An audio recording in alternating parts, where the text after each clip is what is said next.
નમસ્કાર વિદ્યાર્થી મિત્રો, ભાવદર્શન વિદ્યાલયની એજ્યુકેશનલ એપ પર આપનું હાર્દિક સ્વાગત છે. તો બાળકો, આજે આપણે ધોરણ 3 વિષય કલશોર એકમ નંબર 5 કોરો કાચબો બીનો ચાંદો એમાં સ્વાધ્યાય પોથી લેખન કરીશું. તો સૌ બાળ મિત્રો સ્વાધ્યાય પોથી ખોલીને બેસો. તો બાળ મિત્રો, આજે આપણે સ્વાધ્યાય પોથી લેખન કરવાના છીએ. સ્વાધ્યાય પોથીમાં આપણે જે પાઠ્યપુસ્તકમાં એક સરસ મજાનું ગીત વાર્તા શીખી ગયા કાચબો અને હંસ વિશે, એની સમજૂતી પણ મેળવી.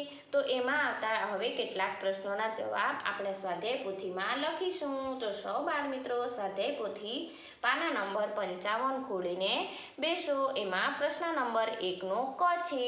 પ્રશ્ન છે, કાચબાને માનસરોવર લઈ જતા પહેલા હંસે કઈ શરત મૂકી? તો જવાબ, કાચબાને માનસરોવર લઈ જતા પહેલા હંસે કાચબાને મૂંગા રહેવાની શરત મૂકી. કઈ શરત? મૂંગા રહેવાનું એટલે કે બોલવાનું નહીં, એવી શરત મૂકી. હવે આપણે આગળ જોઈએ.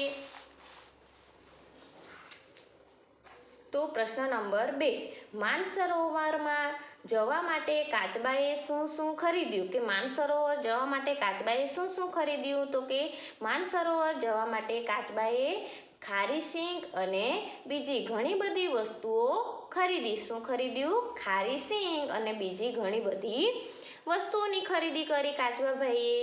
હવે 3 નંબર, તમારે બહાર જવાનું હોય તો તમે શી ખરીદી કરો? તો જવાબ, મારે બહાર જવાનું હોય તો હું મને ભાવતો નાસ્તો, રમી શકાય તેવા રમતના સાધનો તેમજ કેટલીક પ્રાથમિક સારવાર માટેની દવાઓની ખરીદી કરું. તો શું ખરીદી કરીએ?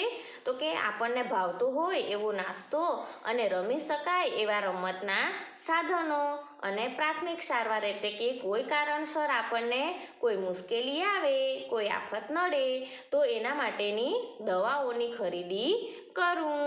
હવે 4 નંબર, કાચબાને આકાશમાં ઉડતા કોણ જુએ છે? કે કાચબાભાઈ જ્યારે આકાશમાં ઉડે છે ત્યારે એમને કોણ જુએ છે ઉડતા? તો જવાબ, કાચબાને આકાશમાં ઉડતો મગર, માછલા અને દેડકા જુએ છે.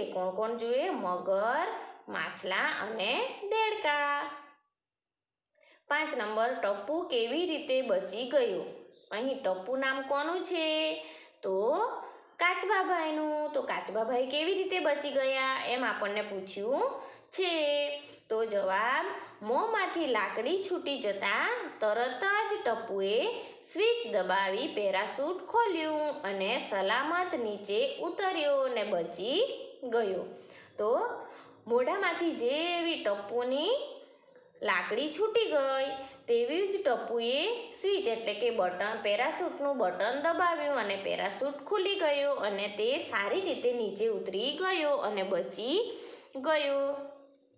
હવે પ્રશ્ન નંબર 2ના પ્રશ્નો આપણે અ અને બ જોયા છે. હવે આપણે પ્રશ્ન નંબર 2 ક જોઈશું.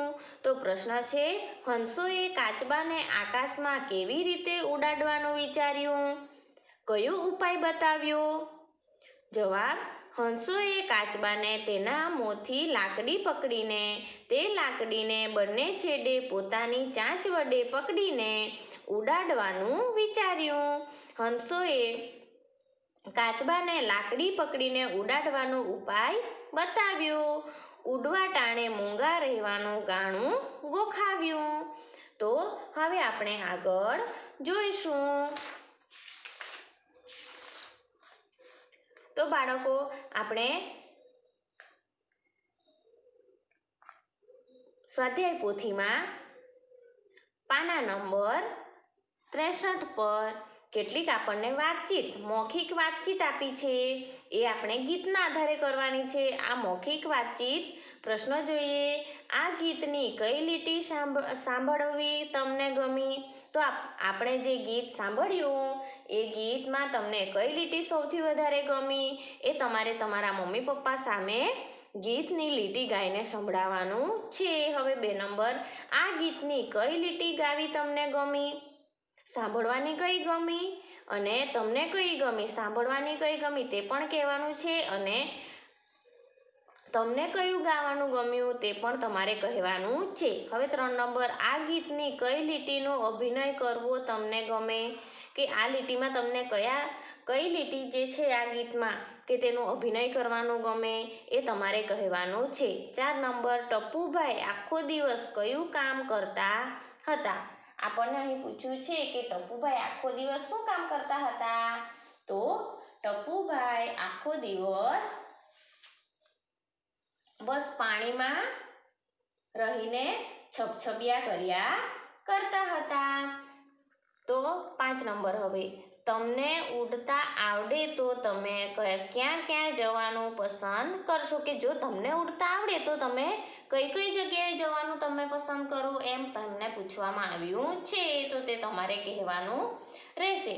હવે 6 નંબર, તમે મુસાફરી માટે કે ફરવા ગયા હોવ ને પડો ત્યારે કેવી રીતે રડો, કે તમે જ્યારે મુસાફરી એટલે કે તમે પ્રવાસ કરવા ગયા હો અને ત્યાં કદાચ તમે પડી જાઓ, તમને વાગે તો તમે કઈ રીતે રડો તે અભિનય તમારે કરવાનું છે, કે તમારે રડી બતાવવાનું છે.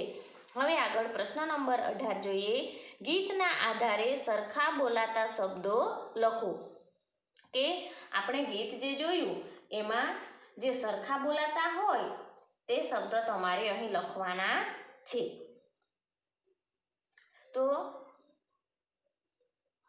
તમારે તમારું પાઠ્યપુસ્તક પણ લઈને બેસવાનું છે.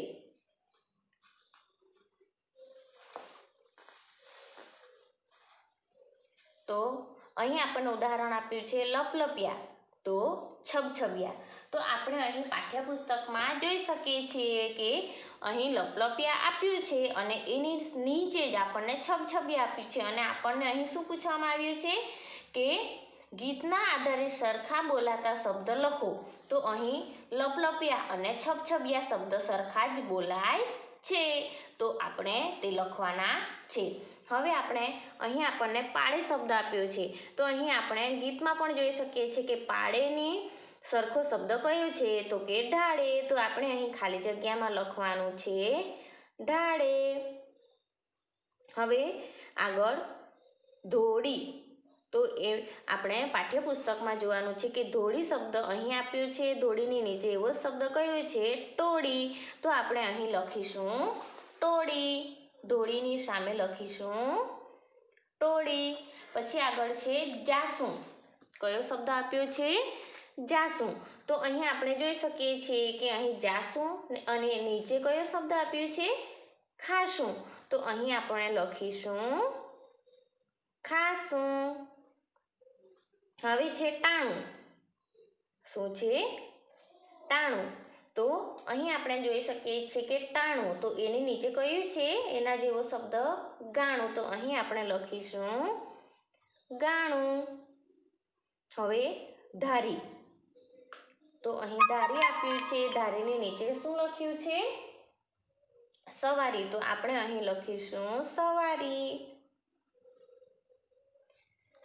હવે આવ્યું, શું છે આવ્યું. તો અહીં કયો શબ્દ આવશે આવ્યું એટલે ગોખાવ્યું. શું આવશે ગોખાવ્યું. તો અહીં આપણે ગોખાવ્યું લખીશું. એ જ રીતે આપણે જે ગીત આપ્યું છે એ ગીતમાંથી આપણે જોઈને લખવાનું છે. તો ખોલ્યા, તો શું આવશે અહીં બોલ્યા. તો અહીં આપણે લખીશું બોલ્યા. માથે, તો શું આવશે સાથે. તો અહીં આપણે લખીશું સાથે. મરશે, તો શું આવશે તરસે. મરતા, તો શું આવશે ઉતરતા. નાહ્યા, તો શું આવશે ગાયા. અને પેરાસૂટ, તો શું આવશે માથાકૂટ.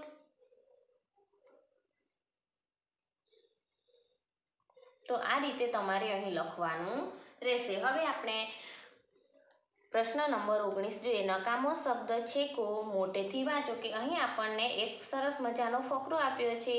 એમાં જે શબ્દ નકામો છે, કામ વગરનો છે, એ શબ્દ આપણે છેકી નાખવાનો છે અને ફરી પાછું સરસ રીતે એનું મોટેથી વાંચન કરવાનું છે. તો સૌપ્રથમ એક જંગલ હતું, તેમાં તેની એક સસલું રહેતું હતું. તો શું આવશે? તેમાં એક સસલું રહેતું હતું. તો તેની શબ્દ નકામો છે, તો આપણે એને છેકી દઈશું આ રીતે. હવે એક દિવસ એક કૂતરો તેને તેની પાછળ પડ્યો. તો શું આવશે? એક દિવસ એક કૂતરો તેની પાછળ પડ્યો. તો તેને શબ્દ આપણે છેકી દઈશું. કૂતરાથી બચવા તું તે ખૂબ દોડ્યો. તો શું આવશે? કૂતરાથી બચવા તું ખૂબ દોડ્યો. તો તે શબ્દ આપણે છેકી દઈશું. સસલું એટલી ઝડપથી દોડ્યું કે કૂતરો તેને પકડી શક્યો નહીં. તો અહીં કયો શબ્દ છેકવાનો છે? કૂતરો તેને પકડી શક્યો નહીં. તો તેના શબ્દ આપણે છેકી દેવાનો છે. છેવટે હાંફીને કૂતરો બેસી ગયો. એક શિકારી આ બધું જોઈ રહેલો. તેણે કૂતરાને પૂછ્યું. તો શું આવશે? તેણે કૂતરાને પૂછ્યું. તો તેને શબ્દ છેકી દેવાનો. કેમ તું આટલું સસલું પકડી ના શક્યો? કે શું આવશે? તું આટલું સસલું ના પકડી શક્યો. તો શબ્દ પર આપણે છેકી દઈશું. કૂતરો કહે, હું મારવા માટે દોડતો હતો. કે હું મારવા માટે દોડતો હતો. તો શબ્દ આપણે છેકી દઈશું. હું બચવા માટે દોડતું હતું. તો શું આવશે? તે બચવા માટે દોડતું હતું. તો શબ્દ આપણે છેકી દઈશું. તો હવે જે શબ્દ બાકી રહ્યા એ આપણે મોટેથી વાંચવાના રહેશે. તો આપણે એનું વાંચન કરીએ. એક જંગલ હતું, તેમાં એક સસલું રહેતું હતું. એક દિવસ એક કૂતરો તેની પાછળ પડ્યો. કૂતરાથી બચવા તું ખૂબ દોડ્યું. અહીં તે આવશે.